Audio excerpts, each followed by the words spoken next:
안녕하세요, 희원쌤입니다. 연자TV는 연애와 결혼 생활에 대한 고민을 풀어드리는 상담을 전문적으로 하고 있는 연애상담 R&D 브랜드 연애자격의 공식 유튜브입니다. 오늘은 이별 후 남자의 속마음, 나한테 흔들리는 건지 이 부분에 대한 질문을 많이들 하셨기 때문에 그 부분 좀 이야기를 나눠드릴게요.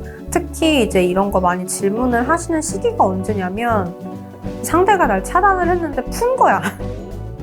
그럴 때 되게 많이 물어보시더라고요. 그리고 이제 사실은 이 남자분들의 속마음을 물어보시는 이유가 뭐겠어요? 다시 만나고 싶어서잖아요, 그죠?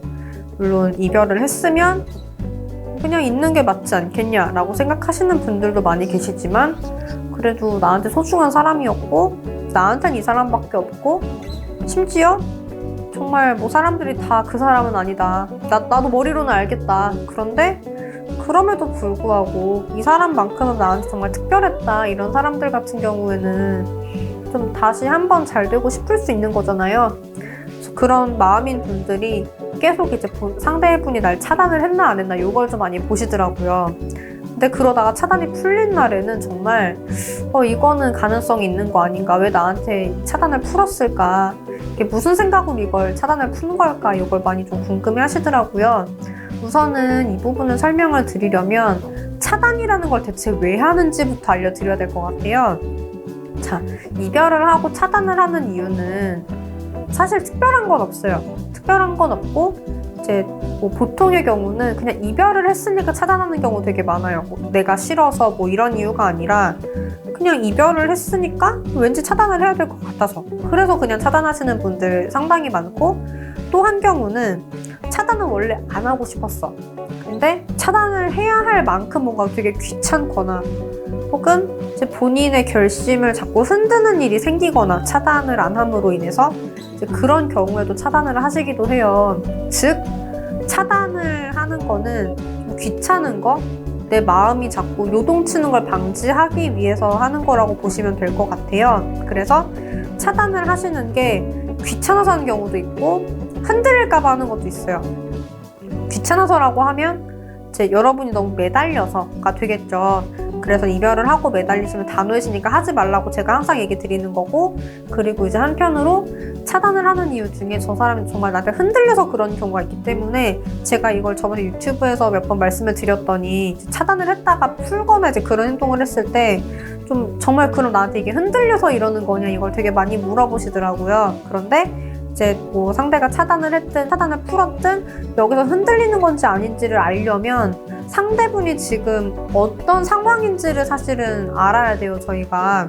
그래서 상대분 입장에서는 왜 이별을 하고 싶었는지, 이별하기 전에는 여러분이 그분에게 어떤 존재였는지, 왜 그런 존재였는데 결과적으로는 이별을 하고 싶었던 건지, 이후에 무슨 일이 있었고 이걸 상대분은 어떻게 느꼈는지 이런 걸 좀 전반적으로 알아야 그래야 지금 이 정도 상황에선 흔들렸겠구나, 지금 이 정도 상황이면 흔들릴 리가 없겠구나, 이걸 유추를 해드릴 수가 있는 거거든요. 그래서 결과적으로는 상대분이 이별을 하고 싶었잖아요. 근데 요 마음이 정말 다시 만나야겠다, 재회로 완전히 전환이 될 정도로 흔든 게 아니라고 하면 사실은 이제 이분이 흔들렸다가도 다시 그냥 이별적으로 돌아간단 말이죠.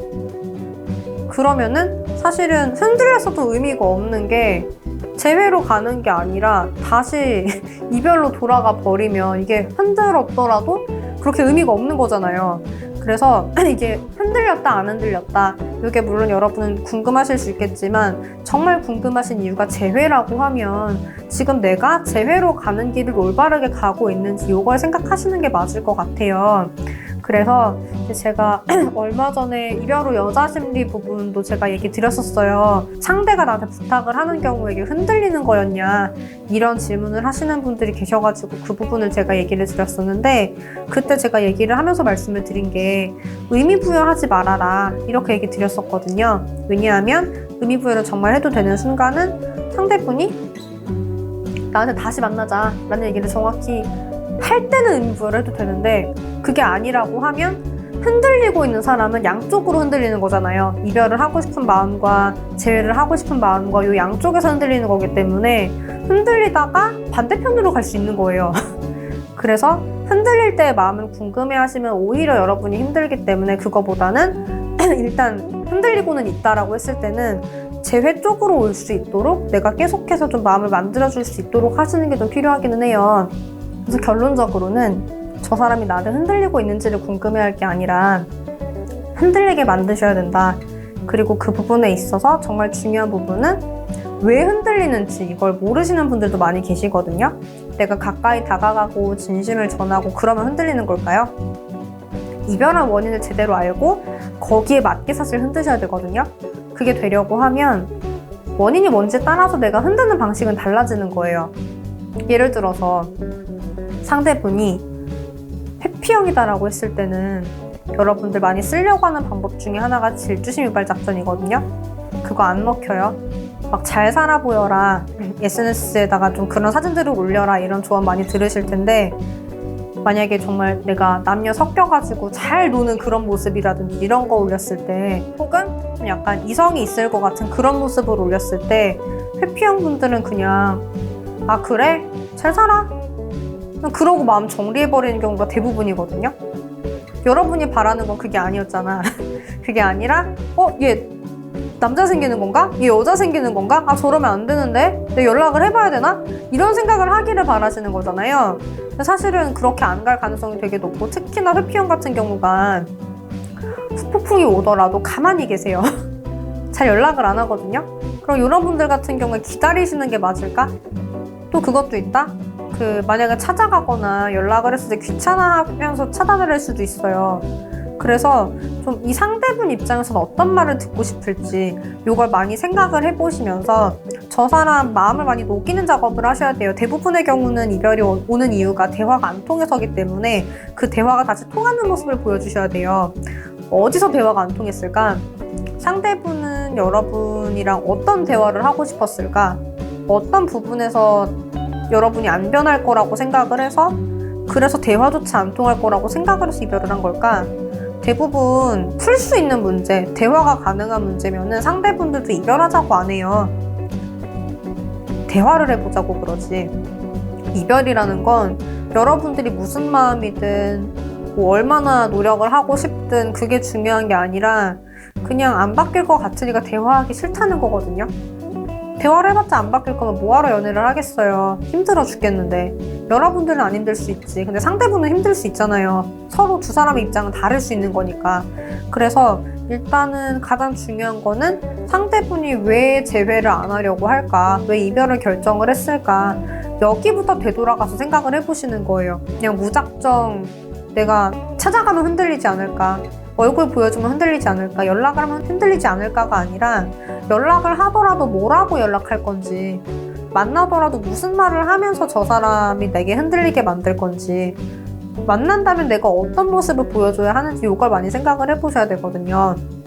그래서 사랑할 때 우리가 정말 연인일 때는 여러분들의 진심이라든지 여러분들의 뭐 외적인 모습이라든지 찾아오는 것만으로 감정을 흔들 수가 있어요. 맞아요. 그런데 이별하고 났을 때는 상대분이 그거 다 포기한 거거든요. 여러분들의 뭐 매력이라든지 뭐 외모라든지 말투라든지 여러분들의 마음이라든지 정성이라든지 노력이라든지 이런 거 그냥 다 포기하고 싶은 거야. 왜? 연애를 여러분들하고만 해야 돼? 여러분들만 유일한 이성이야 그분한테? 아니잖아요. 연애가 여러분들하고만 달달하게 할 수 있는 거야? 아니란 말이에요. 그래서 그냥 그런 거 다 됐고 너가 매력적인 것도 알겠고 나한테 좋은 사람인 것도 알겠는데 그런데 네가 안 바뀔 걸 아니까 마음이 안 생겨라는 거거든요. 그 부분을 해결을 해주시려면 사람은 안 바뀐다라는 이 전제부터 상대분에게 깨주셔야 되는데 여러분들은 이별하고 얼마나 바뀌셨나요? 생각보다 상대분이 요구하는 그 변화의 폭은 클 수 있어요. 여러분들 생각이랑 다를 수 있거든요. 그 부분을 좀 생각을 해보셔야 돼요. 여러분은 딴에는 변했다고 하지만 상대분 눈에 정말 변했을까? 이거는 여러분들이 제가 봤을 때는 판단을 좀 잘 못하시는 경우가 많더라고요. 상대분은 요만큼의 변화를 원하는데 여러분들은 요만큼 변화를 하고 다 했다라고 생각한 경우 되게 많아요. 상담을 해봤을 때. 물론 아닌 분들도 계시겠죠? 근데 대부분 그랬단 얘기예요. 그래서 여러분들이 재회를 하는 건 좋아. 연락하는 건 좋아. 찾아가는 건 좋아. 근데 중요한 건 상대분의 마음이잖아? 요게 날 다시 만나고 싶은 쪽으로 변화를 해야 되는 거잖아? 그만큼 준비를 했는지는 한번 생각을 해보셨으면 좋겠어요. 왜냐하면 이별을 하고 나선 기회가 많이 없어요.